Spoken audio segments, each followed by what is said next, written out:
What is up, football fans, college football fans? Can you believe it's week 11?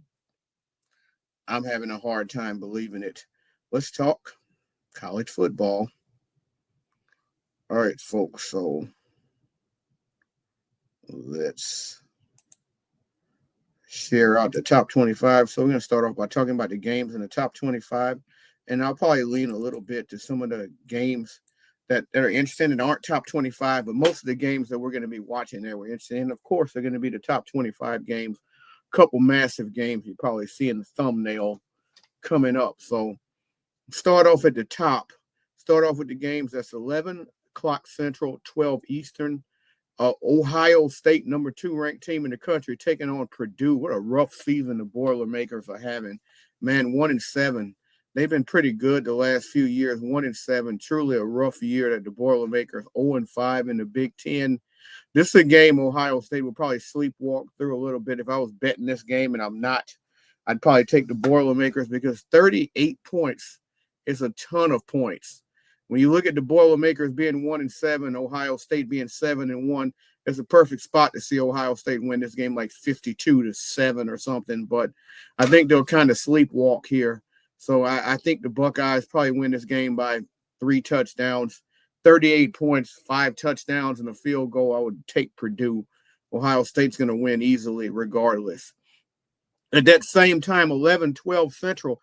How about the best offense in all of college football? The Miami Hurricanes, Cam Ward, the leader in the clubhouse for the Heisman Trophy, 29 touchdowns, 6 interceptions on this season. Xavier Restrepo, the all-time leading receiver for the Canes, 51 catches this year, 856, 9 touchdowns. Going against a Georgia Tech team coming in with a record of 5-4. Pretty good Georgia Tech team. I don't know how many of y'all remember this last year when Miami was in their phase of being the poo. Of course, this year Cam Ward's bringing the U back. When they were in the phase last year of continuing as the poo, they blew a ridiculous game at home against Georgia Tech. A ridiculous game that they all had but won when they basically could have ran the clock out and kneeled on the ball, decided to hand the ball off, fumble the ball. Georgia Tech gets the ball, goes quickly down the field, scores a touchdown, and wins a game that should have been over. I don't know how many of y'all remember that game. Cam Ward doesn't remember that game because he was at Washington State last year. Xavier Restrepo was in Miami, so I'm sure he does remember that game very well. All Miami fans and players would like to forget it. I think they'll take it out this year on Georgia Tech. They're a 10-point favorite. They played some close games. I don't think this will be one of them. I think they'll romp at home. I'll expect them to cover the 10 points, win this game by probably 3 touchdowns over a Georgia Tech team that's gamed. Not bad. They may hang in for a while like Duke did. Duke led all the way by 2 scores all into the second half, and then that offense left Duke in the dust. Next game, same time slot, Florida Gators coming in 4-4 on the season, 2-3 in the SEC. They said they would extend Billy Napier. Well, I expect them to go 4-5 and 2-4 in the SEC because they take on the number 5 ranked team in the country, one Quinn Ewers in the Texas Longhorns, coming in 7-1, 3-1 in the season. Haven't really been tested aside from that one loss to Georgia that they did not look good in at home. Expect them to roll in this game. They're 21.5-point favorite. That's a lot of points. Florida's actually been playing decent. I'd probably take the Gators. I mean, they got some injuries at quarterback, and I'd DJ Lagway's out, so they're starting a third-string guy. But the Gators have really been playing tough and hanging in there. 21.5 points. I think I would still take the Gators, but regardless of whether I would still take the Gators or not, Texas is going to win this game relatively easy, I would say. So got to take the Longhorns to win the game. Got to take Texas, the Longhorns to win the game. I'll take Florida to cover if you're betting point spread. All right. Had to pause that for a second. There's some volume in the background. I don't know if you heard that or not. All right. So let's go to the next on the agenda. Let's go to the 2:30, 3:30 Eastern starts. Big game. You see this one in the thumbnail. Georgia Bulldogs, number 3 in the nation, on the road. Fought Hemingway Stadium on the Grove in Oxford against number 16, Ole Miss. excuse me. Ole Miss knows if they lose this game, they're not making the playoffs. It's an elimination game for the Rebels. Georgia, they've not looked pretty this year, except for the Texas game, and the offense didn't even look pretty in that game. The defense was fantastic. 7-1, 5-1 in the SEC. So big game for Georgia. They lose this game, and they're still probably going to make the playoffs. They're going to have to drop 3 to not make it. But if they lose this game and they end up in the SEC title game, if they end up in it, they're gonna be an elimination game in that situation. I don't think a 3-loss team gets in. Jackson Dart and Ole Miss, they've looked pretty good the last few weeks. They're kind of up and down on the front of looking good and looking like crap. Lost the game a couple weeks ago to the Bayou Bengals here in Baton Rouge, a game that Ole Miss led most of the day, and they found a way to lose it. Georgia's only a 1-point favorite. They're on the road. This is a really hard game to pick. This is a really hard game to pick. I tell you, this is a really hard game to pick. I'm just going to go ahead and say Georgia because Georgia seems to rise to the occasion whenever they play against good football teams, and they're expected, to maybe lose. They rise to the occasion. They struggle with teams like Kentucky that they only beat by 1 point.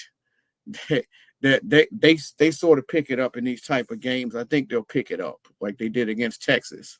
And they'll win this game and eliminate Ole Miss. Michigan coming in, defending national champs, only 5-4, 3-3 in the Big Ten, going on the road to the surprise team of the season, the Indiana Hoosiers, 9-0, 6-0 in the Big Ten. I really want Indiana to go into this Ohio State game next week, 10-0. Biggest game of the season, humongous game that would be. Of course, if Indiana was to somehow get upset at home by Michigan, it would kill the excitement of that game. Indiana's a 14-point favorite over Michigan. That's crazy to even think about. Defending national champions, but 5-4, Sharon Moore and the guys, they've sort of disappeared off the planet. Rourke, the quarterback for Indiana, he's been good, man. 19 touchdowns, 3 interceptions, 2,200 yards. He missed the game a couple weeks ago, and they still roll, even with the backup. Indiana's talented. Indiana's good. I like Indiana to win this game. I don't know if I like them to cover 14. That's a big spread. Michigan might step up and keep it close, 10 points or so. Iowa State, number 17 in the country, lost their first game. They're 7-1, 4-1 in the Big 12. Still set up relatively decent chance of winning that Big 12. BYU is now the favorite. So they come in the game against the Kansas Jayhawks, Rock Chalk, having a little disappointing football season here at only 2-6, 1-4 in the conference. Been competitive, but not winning games. Iowa State's a 2.5-point favorite on the road. I can see Kansas pulling off an upset here. I can totally see it. Iowa State should be able to hold them off and win this game. I think this game is going to be close, though. They're 2.5-point favorites, which indicates that other people think it's going to be close as well. Number 23, the Clemson Tigers. Boy, they looked good after Georgia, and then they come out last week, get throttled, and look really bad. Cade Klubnik played well a lot last week. Not his day, not Dabo's day, all the way down to number 23 after that disappointing performance against Louisville. They play Virginia Tech on the road this week. It depends on what Clemson team we get to see. If we see the one from last week, Virginia Tech's going to beat them. If we see the one that played the previous 6 games, sandwiched between Louisville and the Georgia loss, they'll have no problem with Virginia Tech. 6.5 points, I'll probably go ahead and take Virginia Tech and think Clemson will find a way to win this game. They play like last week, they won't, though. Army coming in at number 25. The Black Knights are 8-0 and still only number 25. 6-0 in the American Conference. Not a lot of love for them. Only a 2.5-point favorite on the road against a 5-3 North Texas team. Not a lot of love. So until they get tested, they play Notre Dame. Maybe next week Notre Dame will probably embarrass them like they did Navy. But I'd love to see the Army Knights go into that game undefeated. So I'm hoping they roll in the dent and cover that 2.5 and beat North Texas. I'll give them the benefit of the doubt and say they will. Colorado, primetime Deion Sanders, Shedeur Sanders, possibly number 1 overall draft pick. Of course, we're talking about Travis Hunter, possibly a Heisman Trophy winner. 60 catches this year, 757 yards, 8 touchdowns. Fantastic cornerback, plays almost every down. They go against a Texas Tech team 6-3, 4-2 in the Big 12, a little undervalued here. Colorado's a 4.5-point favorite on the road. Buckeyes. About to say the Broncos. I'm messing their name all the way up. The Buffaloes have been good all year. I expect the Buffaloes to win this game. Cover 4.5. I expect this to be around a 6 or 7 point game. Texas Tech is no slouch. They're going to hang in there, and they'll have a legitimate chance to win this game all the way up to the end. The Maryland Terrapins, Maryland 4-4, 1-4 in the Big Ten, going on the road against the number one numero uno team in the country at 6-7 Central. That would be the Oregon Ducks. Ducks perfect on the year. 23.5-point favorite. One of the toughest places in the nation to play, Autzen Stadium in Eugene. Oregon's getting better every week, man. Their running back's got almost 1,000 yards and 9 touchdowns. James, he's great. Young quarterback, Gabriel, he's got 2,665 yards, 19 touchdowns, 5 interceptions. He's getting better every week. I just like Oregon in this game. 23.5 is a lot. I think they'll win this game by more than that. I think they'll cover that, but don't be surprised if Maryland doesn't backdoor cover, but not trying to be wishy-washy. So not trying to be wishy-washy, I'll say Oregon covers it. Next game on the docket, 6-7 Central. Mississippi State, the worst team in the SEC, the only winless team in the SEC at 0-5 and 2-7 overall. Go on the road to Rocky Top. You will always be home, sweet home. Rocky Top, Tennessee. The Vols 7-1, 4-1 in conference, 24.5-point favorite. Offensively, they've not looked great like they did at the beginning of the year. Mississippi State's actually been competitive lately, even though they've not been winning these games. I would take Mississippi State in the 24.5, and Tennessee's going to win the game. I predict by less than 24.5. Florida State Seminoles. This is a team that went undefeated in the regular season last year, came in the preseason ranked top 10. We all thought they were going to be good. Guess what? They're 1-8. 1-8. And that one win was a near loss against Cal. They come in against a 7-1 Notre Dame Fighting Irish team whose one loss came against a not good Northern Illinois team, not even by MAC standards good. But Notre Dame's got good wins. They went on the road and beat Texas A&M. They're a good football team. I like the Irish here, 24.5, the way Florida State's playing. I'd swallow that 24.5. I think they win that game by more than that. Big game, especially in these parts. Number 11, Alabama. Number 15, LSU. Loser of this game, they ain't making the 12-team playoffs. Winner of this game, in good shape to make the playoffs.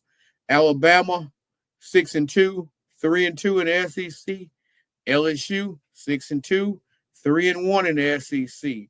Interesting game. You got two quarterbacks in Garrett Nussmeier and Jalen Milroe who can make big plays, do really good things, but both have the ability to throw the crippling interception that hurts your team, make the silly mistake in the red zone. So Milroe, of course, uses his legs. Nussmeier is just a straight gunslinger, straight no chaser.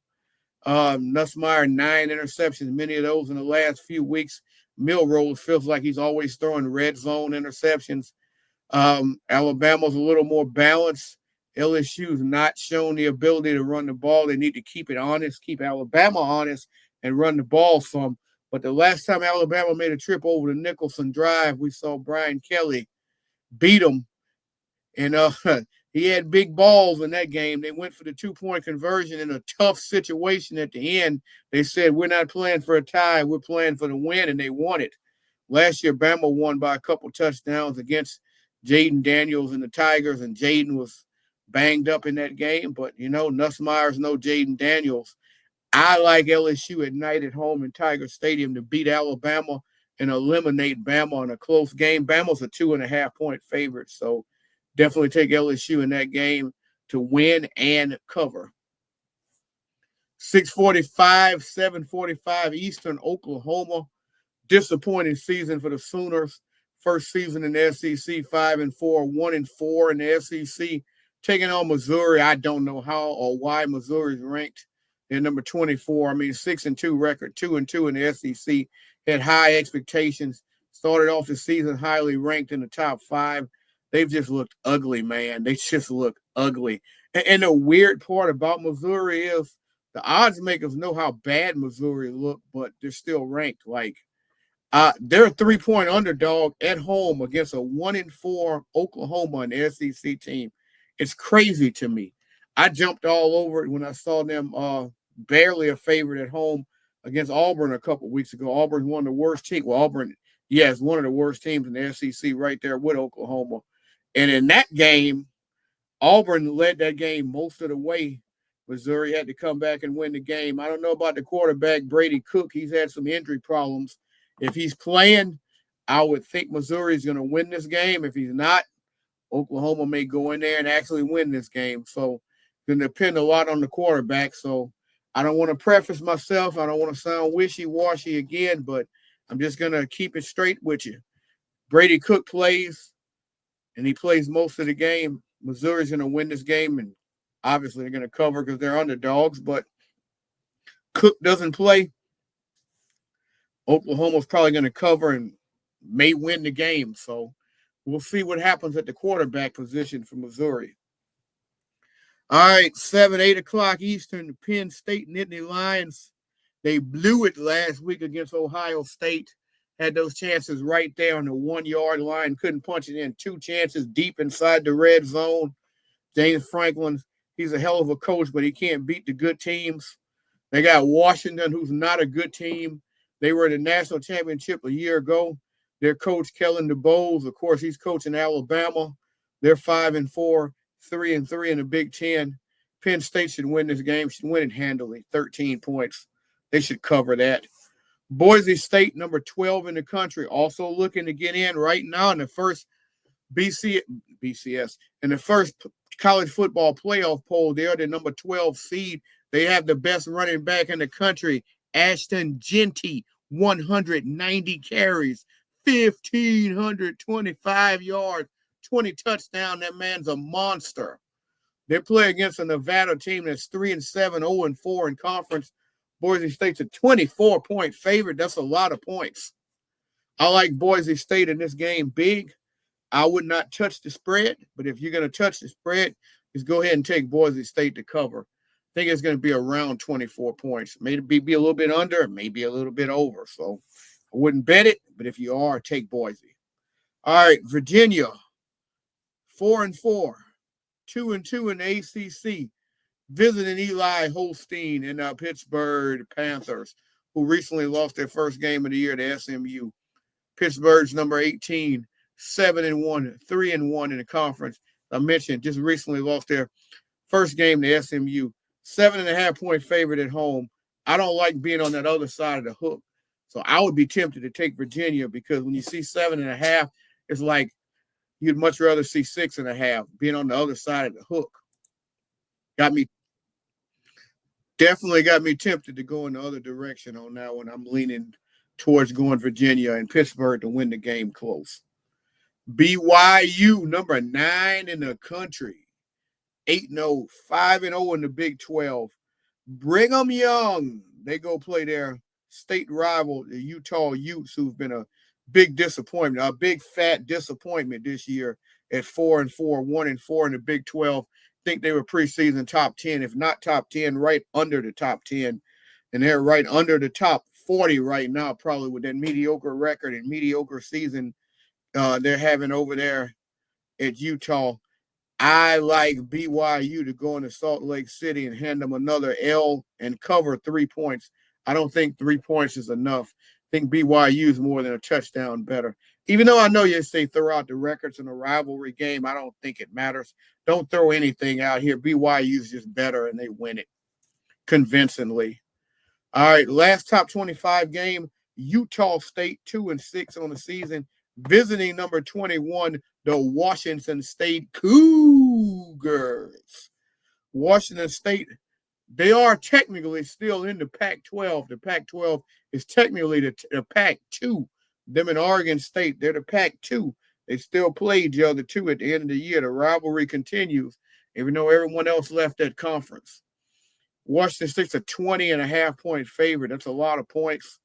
Uh, they should roll Utah State here. Again, 20.5 points. I don't like betting spreads like that. But just go ahead. It's on this side of the hook. Just go ahead and take Washington State. It's on the friendly side of the hook. All right, so that's all my top 25 games. I was trying to see if there's any other games to look at on the FBS level that I would like to talk about that's not top 25. I'm looking at it. Syracuse and Boston College may be an interesting one. BC, a little disappointment. I thought they'd be better. Started off good. 2-point favorite at home against Syracuse. Syracuse is already bowl eligible. I like the Cuse in that game in Chestnut Hill. Cincinnati 5-3. 4-point favorite at home against West Virginia. Huge rivalry. They do crazy stuff down there for that rivalry. People burning each other's couches and stuff. Crazy stuff. I like Cincinnati there. ULM's having a nice season, 5-3, 3-2 in conference for them. That's a nice season. And they're 8-point underdog at home to a Texas State team that's 2-2 in conference and 4-4. Man, go with the Warhawks. I'm ULM all the way right there. Let's go ULM. Navy, they falling apart, man. Dropped 2 in a row, got embarrassed by Notre Dame. Can't sniff the pole anymore after a 6-0 start. They're a 3-point favorite on the road against the South Florida Bulls. I like them in that game to get off the snide. Liberty on the road, 12-point favorite against Middle Tennessee. Middle Tennessee not having a great year. Just take Liberty there. Let's see if there's any other ones I want to mention. Duke, North Carolina State, big rivalry. NC State at home, 3-point favorite. I like Duke. I think Manny Diaz has it together there. They gave the Canes all they could handle for a while last week. James Madison, 15-point favorite.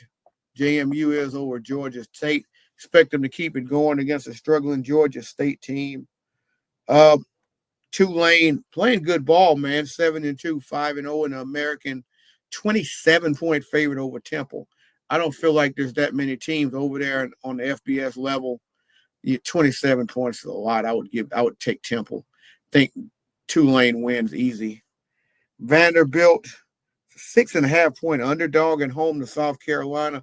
The disrespect for Vanderbilt is real, man. Diego Pavla is a monster.